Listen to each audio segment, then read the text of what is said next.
Hello friends, एक बार फिर से वेलकम बैक करता हूँ वार फार्मेसी के ऑनलाइन लर्निंग प्लेटफॉर्म पे। तो फ्रेंड्स, आज का लेक्चर बहुत ज़्यादा इंटरेस्टिंग होने वाला है, क्योंकि भैया आज जो है टॉप 20 का लास्ट लेक्चर है। क्या है? टॉप 20 का लास्ट लेक्चर है, यानी पार्ट 4 है। ठीक है, पार्ट 3 तक हम लोग पढ़ लिए थे। तो आज भी हम लोग 5 क्वेश्चन को डिस्कस करेंगे, यानी 16 to 20 तक। हम लोग 15 क्वेश्चंस पढ़ चुके थे, यानी 1 to 15 क्वेश्चंस पढ़ चुके थे।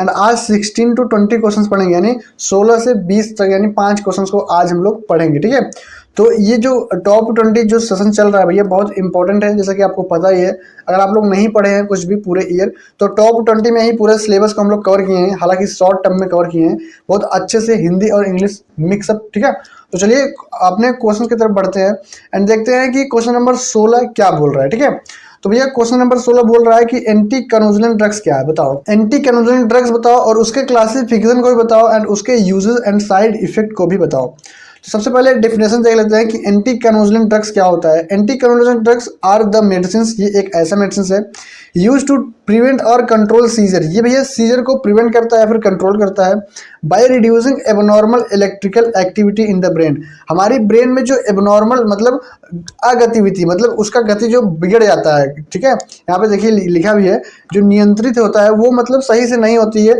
एबनॉर्मल हो जाती है। उसमें क्या होता है, जब ब्रेन में जो एबनॉर्मल इलेक्ट्रिकल एक्टिविटी होती है उसको रिड्यूस करके, क्या उसको कम करके, जो हमारे बॉडी में झटके आते हैं, सीजर का मतलब होता है झटके, उसको ये बचाता है, कंट्रोल करता है और प्रिवेंट करता है। ठीक है, तो एंटी कन्वर्जेंट ड्रग्स का मेनली यही काम होता है, ये काम करती है कि जो बॉडी में झटके होते हैं, सीजर होते हैं, उसको ये कम करता है और बचाता है। ठीक है, तो हिंदी देख लेते हैं। एंटी कन्वर्जेंट ड्रग्स वे दवाएं हैं जो मस्तिष्क में होने वाले असामान्य विद्युतीय गतिविधि को, जो असामान्य होते हैं मतलब एबनॉर्मल जो हो जाते हैं, उसकी गतिविधि को कम करके दौरे यानी सीजन, जो सीजर दौरे को कम करती हैं और रोकती हैं, नियंत्रित करने का काम करती हैं। कौन भैया? Anti convergent drugs. ठीक है, तो एंटी कन्वर्जेंट ड्रग्स भैया बेसिकली आप इतना याद रखिए कि भैया ये सीजर को कम करती है, मतलब वो प्रिवेंट करती है। इसका क्लासिफिकेशन देख लेते हैं। ब्रेन में देखिए, यहाँ पे इसके ब्रेन में एबनॉर्मल इलेक्ट्रिकल एक्टिविटी हो रहा है, तो ये पलट गया है। ठीक है, मतलब इसको क्या हो गया, सीजर आ गया है। तो इसमें कौन कौन से ड्रग्स चलेंगे? तो सबसे पहला है सोडियम चैनल ब्लॉकर। क्या है भैया? Sodium channel blocker. ये बॉडी में सोडियम चैनल को ब्लॉक करता है। सबसे पहला है फेनाटोइन्स, कार्बामेजिपिन एंड लेमोट्रिजीन। ठीक है, फेनाटोइन, कार्बामेजिपिन एंड लेमोट्रिजीन, तो ये 3 ड्रग्स हैं। 3 ड्रग्स में आपको तीनों याद करना होगा, तीनों इंपॉर्टेंट है। ठीक है, एंड सेकंड पॉइंट क्या है? गाबा इनहेंसर्स। गाबा ये इनहेंस करता है, जैसे कि डाइजीपाम, फेनोबार्बिटल एंड क्लोनाजीपाम, ये भी 3 इंपॉर्टेंट है। ठीक है, तो ये भी 3 इंपॉर्टेंट है, ये भी आपको याद करना होगा। थर्ड क्या है? कैल्शियम चैनल ब्लॉकर, जैसे कि इथोसक्सीमाइड। ठीक है, तो ये भी आपको याद करना होगा, ये भी इंपॉर्टेंट है कैल्शियम चैनल ब्लॉकर्स में। इथोसक्सीमाइड भी आप याद कर सकते हैं। ठीक है, फोर्थ क्या है? ब्रॉड स्पेक्ट्रम में वेलोप्रेट। ठीक है, एक ही याद करें, इसमें एक ही याद कीजिए, कोई दिक्कत नहीं है। ठीक है, इतना आप 3 पॉइंट यानी 4 पॉइंट में 2-2 पॉइंट याद कर सकते हैं, तो आपका काम हो जाएगा। बाकी आप फ्लो चार्ट में, जैसे फ्लो चार्ट क्लासिफिकेशन लिख के ऐसे फ्लो चार्ट बना सकते हैं। यहाँ पे सोडियम चैनल ब्लॉकर, यहाँ पे गाबा रिसेप्टर, यहाँ पे कैल्शियम चैनल, फिर यहाँ पे ब्रोड, या ऐसे ऐसे करके इसमें ड्रग्स का नाम लिख सकते हैं। तो ये क्लासिफिकेशन जो है फ्लो चार्ट में छापेंगे तो ज़्यादा बेटर रहेगा। ठीक है, चलिए आगे बढ़ें। क्लासिफिकेशन आपको समझ में आ गया, इसका स्क्रीनशॉट ले सकते हैं आप। ठीक है, बाकी नोट्स चाहिए तो नोट्स आपको वार फार्मेसी के ऐप पे विजिट करना होगा। ठीक है, वार फार्मेसी के ऐप पे आप जाइए, वहाँ पे नोट्स वगैरह आपको मिल जाएगा। आगे देखते हैं इसका यूजेस। एंटी कन्वर्जेंट ड्रग्स का यूजेस क्या है? सबसे पहले ये ट्रीट करता है किसको? इपिलिप्सी, मिर्गी, सीजर, इपिलिप्सी को ट्रीट करता है। एंड स्टेटस इपिलिप्टिकस यानी इमरजेंसी कंडीशन, जो इमरजेंसी कंडीशन होता है एपिलिप्सी का, इमरजेंसी कंडीशन में भी ये ट्रीट करता है। बाइपोलर डिसऑर्डर, ये एक मेंटल हेल्थ होता है। ठीक है, तो उसमें भी ये ट्रीट करता है, यूज होता है। एंड न्यूरोपैथिक पेन में भी ये यूज करता है। ठीक है, तो बेसिकली यहाँ ये यूज होता है। ठीक है, मिर्गी के उपचार में, स्टेटस इपिलेप्टिकस में, एंड बाइपोलर डिसऑर्डर मतलब बाइपोलर का मेंटल हेल्थ वगैरह कोई खराब है। ठीक है, और न्यूरोपैथिक दर्द में भी इसका यूज किया जाता है। ठीक है, एंटी कन्वर्जेंट का। आगे एडवर्स इफेक्ट क्या है, मतलब क्या साइड इफेक्ट है। ठीक है, एडवर्स इफेक्ट भी पढ़ेंगे। तो ड्राउजीनेस एंड सेडेशन, भैया नींद आएगा और सेडेशन सुस्ती भी आएगा। ठीक है, नींद आएगा आपको और सुस्ती आएगा। डिजीनेस एंड एटेक्सिया, ये क्या होता है? चक्कर आएगा आपको। डिजीनेस वगैरह और एटेक्सिया जैसी एडवर्स इफेक्ट, साइड इफेक्ट आपके बॉडी में शो होगा। नोजिया एंड वोमिटिंग, जी मचलाएगा और वोमिटिंग का मतलब उल्टी आएगा। स्किन रेसेस, आपके चकत्ते पड़ सकते हैं, ठीक है, त्वचा पर चकत्ते पड़ सकते हैं। हिपैटोटॉक्सिसिटी, यानी जो हिपैटोटॉक्सिसिटी यकृत में क्या होगा, उसका दुष्प्रभाव टॉक्सिसिटी क्रिएट होगा, स्पेशली विथ वेलोप्रेड। जो वेलोप्रेड ड्रग्स है, बेसिकली इसी ड्रग को यूज करने से हमारे जो यकृत होता है हिपैटोटॉक्सिसिटी कॉज करता है, ठीक है। तो भैया ये एडवर्स इफेक्ट यानी साइड इफेक्ट बॉडी में शो होता है, राइट। आगे 17 नंबर क्वेश्चन क्या बोल रहा है, right short note on anti hypertensive drugs and anti anginal drugs. Anti hypertension drug को भी आप यहाँ पे शॉर्ट नोट लिखना है एंड एंटी एंजाइनल ड्रग को भी आपको बताना है। सबसे पहले एंटी हाइपरटेंशन को पढ़ते हैं कि भैया एंटी हाइपरटेंशन क्या होता है, कौन सा ड्रग्स होता है। तो यार नाम से पता चल रहा है कि जो हाइपरटेंशन को ट्रीट करे, जैसे बढ़े हुए बीपी को जो ट्रीट करे उसको बोलते हैं एंटी हाइपरटेंशन ड्रग। तो anti hypertension drugs are medicine, ये एक ऐसा मेडिसिन होता है जो क्या होता है, use to lower elevated blood pressure and prevent complications like stroke, heart attack and kidney damage. यानी एंटी हाइपरटेंशन वे दवाएं होती हैं जो बढ़े हुए बीपी को यानी रक्तचाप को कम करती हैं, और स्ट्रोक जो आता है और जो हृदय घात होता है, जो हार्ट फेलियर का भी चांसेस होता है, तथा किडनी को जो क्षति होता है, किडनी में जो डैमेज होता है, उससे क्या होता है, उससे ये बचाता है। तो बेसिकली एंटी हाइपरटेंशन का काम इतना ही होता है, ठीक है। तो भैया एंटी हाइपरटेंशन का बेसिकली इतना ही काम होता है कि ये बढ़े हुए बीपी को कम करती हैं, मतलब जो हाइपरटेंशन हो जाता है उसको ट्रीट करती हैं, और हार्ट फेलियर और स्ट्रोक जैसे डिजीज में ये ट्रीट करती है, काम करती है, ठीक है। आगे देखते हैं इसके क्लासिफिकेशन को, देख लेते हैं कौन कौन से ड्रग्स होते हैं। सबसे पहला डाययूरेटिक्स। डाययूरेटिक्स क्या करता है, ये किडनी पे काम करता है, आपको पता ही होगा, अगर आप हमसे पढ़े हैं, इंपॉर्टेंट लेक्चर वगैरह देखे हैं तो आपको पता होगा कि भैया ये बेसिकली किडनी पे काम करता है। जैसे हाइड्रोक्लोरोथाइजाइड एंड फ्रूसेमाइड, ठीक है, ये बहुत इंपॉर्टेंट है, ठीक है, बहुत इंपॉर्टेंट है, इसको आपको छोड़ के नहीं आना है डाययूरेटिक्स को। डाययूरेटिक्स में भैया hydrochlorothiazide, frusemide and beta blocker में आपको propranolol and atenolol, propranolol and atenolol beta blocker में, ये भी बहुत इंपॉर्टेंट है, मोस्ट इंपॉर्टेंट है, ठीक है। And third AC inhibitor, AC inhibitor में भैया इनैलेप्रिल एंड कैप्टोप्रिल, ये भी भैया मोस्ट इंपॉर्टेंट है, ठीक है। तो ये तीनों मोस्ट इंपॉर्टेंट है, बाकी ये आप दो छोड़ सकते हैं, ठीक है। बाकी ये लास्ट वाला जो 5th नंबर है ये भी इंपॉर्टेंट है, calcium channel blockers, amlodipine and nifedipine, ठीक है। तो आप बेसिकली 4 याद करेंगे, कौन कौन सा, diuretics, beta blocker, AC inhibitor and calcium channel blockers. ये आपको बहुत जरूरी है भैया, बहुत जरूरी है एंटी हाइपरटेंशन ड्रग का क्लासिफिकेशन याद करना, क्योंकि इस साल जो 2026 में ये मोस्ट एक्सपेक्टेड है क्वेश्चंस, मोस्ट एक्सपेक्टेड, ठीक है। तो ये क्वेश्चंस आने की जो संभावना है बहुत ज़्यादा है। तो एंटी हाइपरटेंशन ड्रग को बिल्कुल भी छोड़ के नहीं आना है, इसके डेफिनेशन को रट्टा मारो और क्लासिफिकेशन को रट्टा मारो, जैसे याद हो रहा है, समझ के याद करना हो तो समझ के याद करो, रट्टा मार के याद करना हो तो भैया रट्टा मार के याद करो, लेकिन याद करो, ठीक है। आगे बढ़ते हैं, इसके यूजेस को देखते हैं। सबसे पहले ये ट्रीट करता है हाइपरटेंशन को, अगर बीपी बढ़ गया है तो उसको ट्रीट करता है। प्रिवेंशन ऑफ स्ट्रोक, जो हमारे स्ट्रोक आ जाता है बॉडी में, और हार्ट फेलियर, जो हार्ट फेलियर होता है और स्ट्रोक होता है उसमें ये प्रिवेंशन यानी बचाव करता है। प्रोटेक्शन टू डायबिटिक नेफ्रोपैथी, यानी डायबिटिक नेफ्रोपैथी में ये प्रिवेंशन करता है, यानी प्रोटेक्शन करता है, ठीक है। तो उच्च रक्तचाप में, स्ट्रोक और हृदय विफलता में ये यूज किया जाता है। डायबिटिक नेफ्रोपैथी में भी यूज किया जाता है, बेसिकली एसीई इनहिबिटर जो होता है, ऐसे मेडिसिन यूज किया जाता है, ठीक है। तो बेसिकली यहाँ यूज किया जाता है। आगे देखते हैं एंटी एंजाइनल ड्रग्स। अब हम लोग एंटी हाइपरटेंशन ड्रग पढ़ लिए, अब एंटी एंजाइनल ड्रग क्या होता है, ये एक प्रकार का चेस्ट पेन होता है। क्या होता है भैया, चेस्ट पेन होता है, जैसे सीने में बहुत दर्द होने लगता है, ठीक है, उसको बोलते हैं anti anginal drugs. Anti anginal drugs are medicine use to relieve chest pain, भैया चेस्ट पेन को रिलाइव करता है, जैसे जिसको बोलते हैं एंजाइना, चेस्ट पेन को एंजाइना बोलते हैं, ठीक है। तो यहाँ पे भैया एंजाइना को ये ट्रीट करता है कैसे, by improving blood supply to the heart, heart तक ब्लड सप्लाई को इंप्रूव करते हैं। एंजाइना क्या होता है ना, एंजाइना भैया हार्ट में क्या होता है, ब्लड सप्लाई बहुत कम हो जाता है, इसलिए क्या होता है, चेस्ट पेन होने लगता है। तो ये इंप्रूव कर देता है किसको, सप्लाई को, किसकी सप्लाई को, इंप्रूव ब्लड सप्लाई, यानी ब्लड सप्लाई को ये इंप्रूव करता है हार्ट तक। और रिड्यूसिंग कार्डियक वर्कलोड, जो हमारे दिल पे वर्कलोड होता है कि भैया तुमको इतना काम करना है, तो वर्कलोड थोड़ा कम कर देता है, मतलब बंद नहीं करता, काम को बंद कर देगा तो मनुष्य ह्यूमन ही बंद हो जाएगा।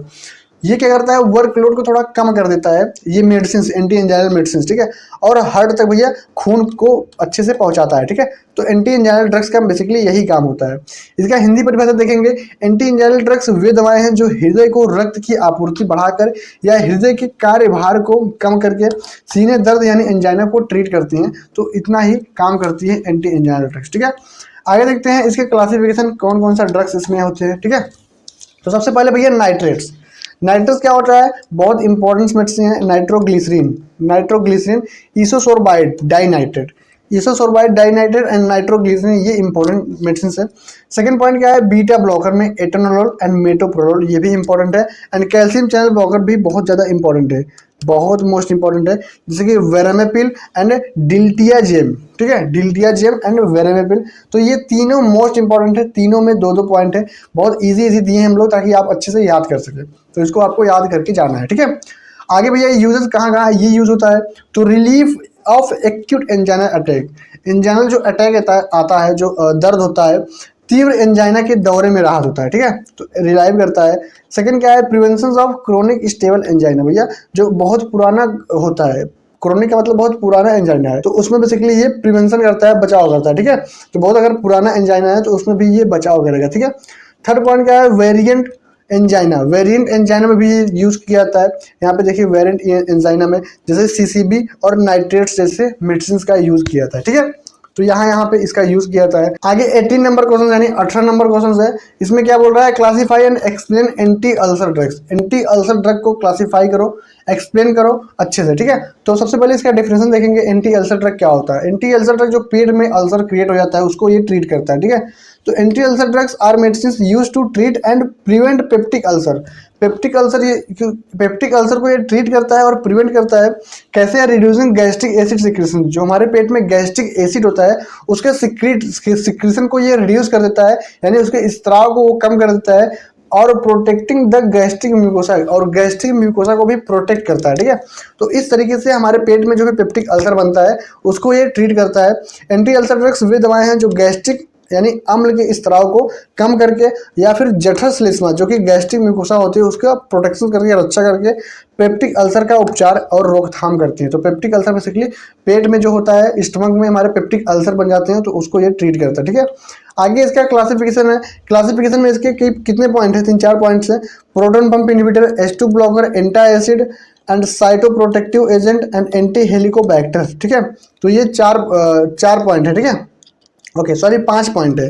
सबसे पहले प्रोटॉन पंप इनहिबिटर में आपको ओमेप्राजोल फर्स्ट पॉइंट एंड पेंट्राप्राजोल, दो ड्रग्स याद करना है प्रोटॉन यानी पीपीआई में, प्रोटॉन पंप इनहिबिटर में। H2 रिसेप्टर ब्लॉकर में रेंटिडिन जो कि एसिलाग 150 के नाम से आता है, एंड फेमेटोडिन, ठीक है। रेंटिडिन एंड फेमेटोडिन दो ड्रग्स इसमें याद करना है H2 रिसेप्टर ब्लॉकर में। एंटी एसिड में आपको भी दो ड्रग्स याद करना है, एल्यूमिनियम हाइड्रोक्साइड जो कि सिरप के फॉर्म में आता है, एंड मैग्नीशियम हाइड्रोक्साइड, ये भी सिरप के फॉर्म में आता है, ठीक है, या फिर टैबलेट के फॉर्म में ये भी आता है। एंड साइटोप्रोटेक्टिव एजेंट में आपको सुक्रालफेट याद करना है 1 पॉइंट, एंड मीसोप्रोस्टोल, ठीक है, 2 ड्रग्स इसमें याद करना है। And anti Helicobacter pylori therapy में आपको एमोक्सिसिलिन 1 ड्रग्स, ये एंटीबायोटिक है, ठीक है, एंड क्लेरिथ्रोमाइसिन ये आपको याद करना है। तो दो ड्रग्स बेसिकली आपको हर एक पॉइंट में याद करना है, PPI, H2 blocker, anti acid, cytoprotective agent and anti Helicobacter pylori therapy. तो बेसिकली 5 पॉइंट है, पांचों में दो ड्रग्स है, बहुत इजी पॉइंट है, अच्छे से आपको याद हो जाएगा, ठीक है। इसलिए हम लोग ये इमेज के थ्रू दिए, इमेज के माध्यम से, ताकि आप जल्दी कैप्चर कर पाए, ठीक है। आगे वही है भैया, ये फॉर्मेट में है, यानी वर्ड के फॉर्मेट में, जैसे कि पीपीआई में आपके 2 है, ओमेप्राजोल, पेंट्राप्राजोल। H2 ब्लॉकर में आपको रेंटिडिन, फेमोटिडिन है, एंड एंटी एसिड में आपको aluminium hydroxide, magnesium hydroxide, and 4th point में साइटोप्रोटेक्टिव एजेंट में सुक्रालफेट एंड मीसोप्रोस्टोल है, एंड 5th नंबर में आपको एंटी हेलिकोबैक्टर पाइलोरी थेरेपी में एमोक्सिसिलिन एंड क्लेरिथ्रोमाइसिन, बेसिकली ये एंटीबायोटिक है, क्या है, एंटीबायोटिक का काम करता है, ठीक है, पेट में ट्रीट करता है। तो ये क्लासिफिकेशन है, आपको दो पॉइंट है सभी में, तो आपको याद करना है। आगे क्वेश्चन नंबर 19 यानी 19 नंबर क्वेश्चन क्या बोल रहा है, write a detailed account of insulin and oral hypoglycaemic agent. Insulin क्या होता है एंड ओरल हाइपोग्लाइसेमिक एजेंट क्या होता है, इसमें थोड़ा डिटेल में लिखना है। तो सबसे पहले इंसुलिन को देखते हैं, इंसुलिन क्या होता है बताओ। इंसुलिन एक ऐसा हार्मोन्स है, ये क्या होता है, हमारे पैनक्रियाज जो अग्नाशय होता है उसके बीटा सेल से ये सिक्रीट होता है। ठीक है, तो भैया हमारे बीटा सेल से ये सिक्रीट यानी स्त्राव होता है इसका, हमारे पैनक्रियाज के बीटा सेल से। ठीक है, ये रेगुलेट करता है हमारे कार्बोहाइड्रेट को, हमारे बॉडी में कार्बोहाइड्रेट, फैट एंड प्रोटीन के मेटाबॉलिज्म को ये रेगुलेट करता है।